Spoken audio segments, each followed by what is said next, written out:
Fire away. Fire away. How difficult is it to prepare for a team that you just played like a little over a week ago? Well, there's some positives, obviously. A lot of stuff is still fresh in your mind. You know, one of the things you got to fight is the temptation to say, okay, we did a lot of good things in stopping them in this way or whatever, and then not emphasizing that again. You know, there's some areas that we need to improve in the 10-day span. But, you know, offensively, they're a very gifted team. And so, you know, defensively, they take advantage of every mistake you make. So you got to do a really good job of really, you know, tightening up the stuff that you got hurt on, but also not forgetting the things that you did well in the game. Do you try to merge what you did well defensively against a team like that and add to it with maybe some of what Virginia did the other day? Now, that's a really good defensive squad, obviously. Yeah. I mean, you know,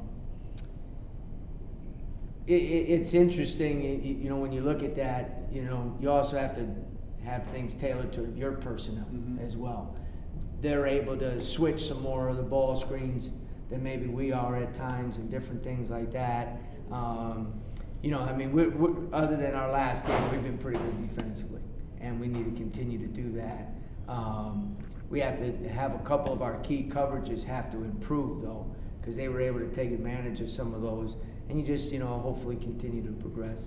I imagine you also have to look back at some of the things you weren't pleased with in the Wake Forest game and work on them. Yeah, well, especially some of our core things that we're, you know, we've been good at all year long. Yeah, thanks for reminding me. Yeah, you know, we weren't as good defensively. We weren't as good defending the three, and we weren't near where we need to be on the glass. And those have been our, you know, cornerstones of what we do, and you know, basically the foundation and fiber of our identity. And we got away from that, and you can't do that. And when you do that, you don't stand a very good chance of winning. When you look back, to have the ball down 2 with, you know, 4.5, 5 minutes to go, with us not doing what we were supposed to, or what we've done all year long for the first 35 minutes of that game, was actually miraculous. And you know, give them credit, because they went after us on the glass and we didn't respond the way we have all year long. Coach, talk about the fact that there's 3 losses in a row, but they're by 9 points total. So it's obviously you're in the games. Well, you know, you go, you know, last possession in the first 2 games, and then, as I said, you know, with the ball down 2 in the last 4 minutes. So, you know, you just got to keep fighting. You know, there's no easy answer. There's no magic potion that I'm going to sprinkle on the guys or someone's going to sprinkle on me. You know, you just got to keep working and keep believing that what you do well is good enough to put you in a position to win, and then you got to finish out on a couple other areas that I think we can improve in. What's been the common thread in games that you've come close but come up short? In the first 2 games, it was some offensive lulls, either sometime during the game or you know, some key offensive plays where we either executed well and couldn't finish, or we didn't execute well. Unfortunately, that wasn't the key aspect in the last game. It was, you know, if we shoot 49% from the field, I got to feel pretty good. That's like, you know, Reggie Miller type shooting for us.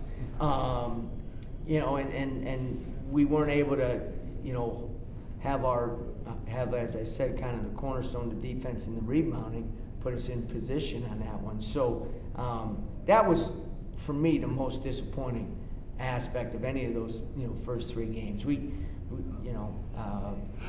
battled back, and we've battled in the first 2 games. You know, again, you gotta, when you put yourself in a position, sometimes you gotta have, you know, gotta make some plays. You gotta be able to make some plays, and I think we're right there, and we just, you know, need to figure out a way to get that done. Last time we talked about DeMarco and wanted him to come back and convert down low, and he did that against Wake. I imagine you want both him and Mitchell maybe to have games together at the same time. Well, I thought Charles did a good job of scoring in the post. The other aspects of the game, it wasn't, you know, Charles didn't perform at the level he has been. But I was really, really pleased and you know, proud of the way DeMarco came back. He was really disappointed on Thursday. with his performance, his ability to finish around the basket, 2 for 10 on Wednesday night, all shots right around the basket. And you know, as I've said time and time again this year, with DeMarco and Charles, they're in a different situation than they ever have been before. How they play is directly related to if we're going to be successful or not. And so I thought DeMarco took a big step in kind of understanding what he did on Wednesday and bouncing back, having 2 good days, and he finished the way I know he's capable of finishing plays around the basket on Saturday afternoon.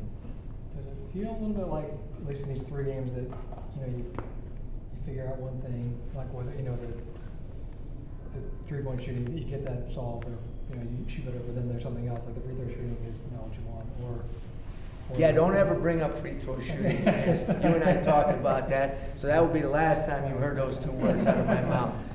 Freaking jinxed us. No, that's but when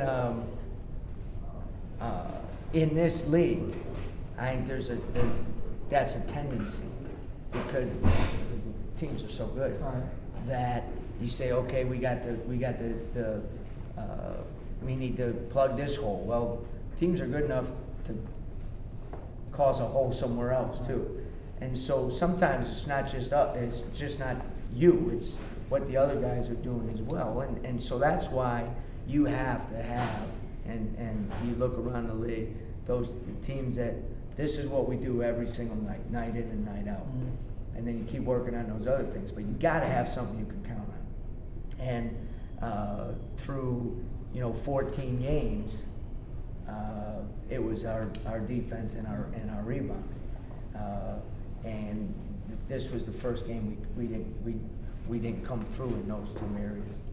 Here's the 3-point defense and the way you've been able to do sort of stuff. Was that at all in anticipation that without Daniel, maybe a bit more of a ball inside, so you got to be strong in the perimeter? I don't know what our block total is. You can probably check the moves. I'm not sure we're that far off than where we were last year. I thought DeMarco and Chuck in the one-on-one post defense on Thomas and on Christmas, I thought they did a great job. You know what I mean? Maybe more of the help defense. Yeah. I mean, and so there was a concern maybe that we'd have to shrink the court more to help in the post and different things like that, which may open up some threes. But you know what? Our defensive philosophy is to chase guys off the 3-point line and not give the best 3-point shooters open threes, force tough 2s. And that means sometimes in the post it's one-on-one and they got to score over our guys, which some good players are going to be able to do. Christmas was able to do on occasion, but he had 18 points. It took him 17 shots to get there. If a team shoots exceptionally well, there's always going to be a flaw here and there in the defense, and you just need to stay true to what you do.